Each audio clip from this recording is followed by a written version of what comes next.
SaaS stands for Software as a Service. And the easiest way to think about it is you're renting software instead of owning it. I parallel it to renting an apartment versus owning a house. When you rent an apartment, you move in, everything's taken care of for you. You have your goods and belongings, you do your day-to-day business, but you don't worry about the plumbing or the heating going down. Somebody else takes care of that for you.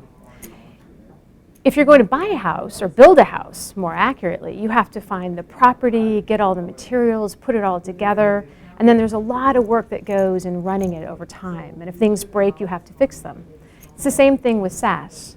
SaaS is the renting. You rent the software, the business application, but you're not responsible for the infrastructure, you're not responsible for the maintenance, and so it's really a lightweight way to get a lot of the benefits out of software. So there's a lot of advantages with using SaaS. First and foremost, it's the operating model or the financial model around it. You're able to get software at a less expensive cost because you're paying for it as you use it, versus the traditional model is you do a big upfront payment and then you depreciate and then you do another big upfront payment. So the first benefit is financial. The second is really business user empowerment. SaaS applications give business users a lot more control to do things like create reports, to do simple customizations that in the historic world you had to go to IT departments and oftentimes had to wait for them to respond. The third benefit is the best practices are built into the software. So these companies serve many, many different constituencies and they can determine and build into the software the best practices so you don't have to figure that out yourself.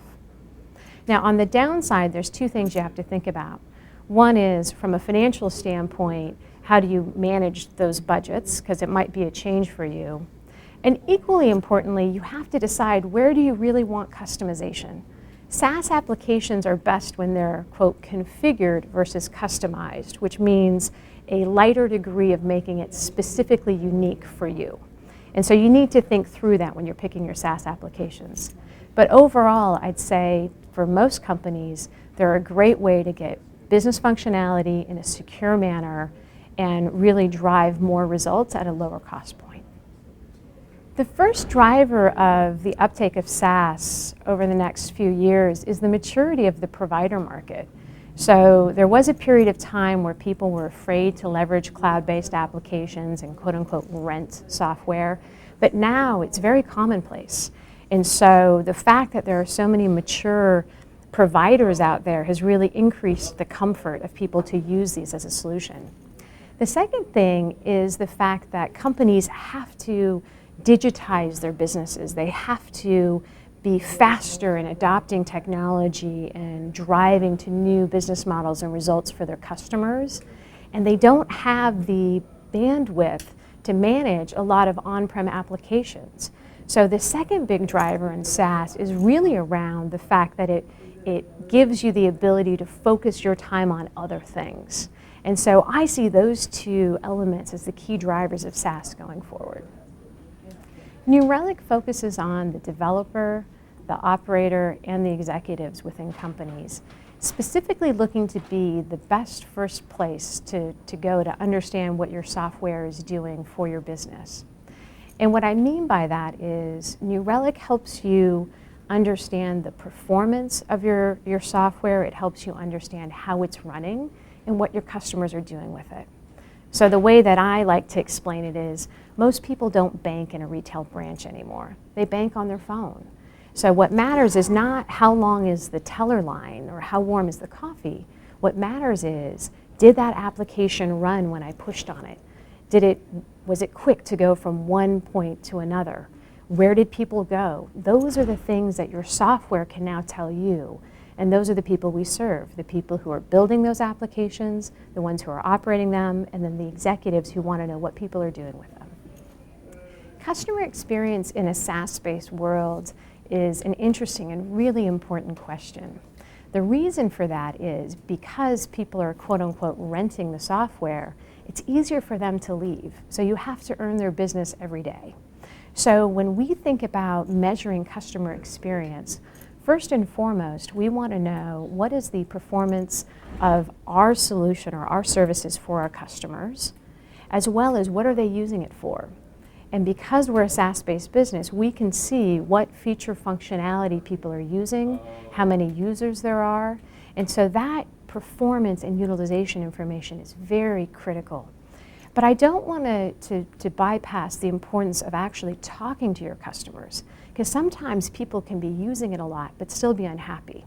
So we use a combination of the data our software is telling us about the business, as well as personal dialogues, our sales relationships, our customer management relationships, and then ultimately we know from a look-back perspective, people vote with their feet. So we look at what is our annual recurring revenue and how are people really staying and growing with us as a company. There's a lot of questions on how people are running the business models today, and particularly this Amazon model of losing money but growing rapidly and having a big market capitalization or belief of shareholders that you will deliver in the future.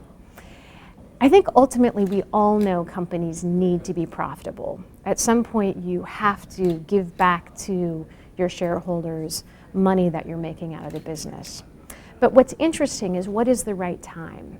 And if you look at companies like Amazon and Salesforce and others in that genre, they're creating markets.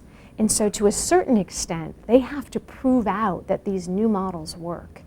As we start to do that, it then becomes more feasible, more prudent to start to look at the underlying economics of what we call the future cash flow. So I would say that companies do need to have financial thoughtfulness around when they will be profitable and how, but they also need to appreciate that when you're innovating and creating new markets, that you do have to focus on proving the concepts and on getting a critical mass to really prove the concept viable to have that future potential. One of the interesting trends that we've seen is the creation of what I've heard some refer to as the gig economy or freelance workers. And so companies like Uber, or if we look at in the hotel space, Airbnb, you're seeing the conversion of everyday individuals leveraging and monetizing their specific assets as a freelance contractor to versus an employee of the main company. And what's interesting about it is there's pros and cons to this model in our traditional world. On the pro side, we're giving new economic streams to economic financial viability to people who may not have had it in the past. And yet the question that gets raised is, what is the responsibility to those people as workers? How do we ensure that they're not taken advantage of? How do we ensure that when markets go south, that there's a safety net that helps ensure that they get the right support either from the government or from the companies, and how is that funded? These are some really big questions that I feel we're just on the verge of starting to comprehend and weigh the pros and cons of. So I'm not sure I have a clear answer to is it good or bad, but rather my perspective is there's a lot of change that we need to think through, and there's going to be more change that we have to consider in the regulatory world and also in kind of the employment laws and expectations.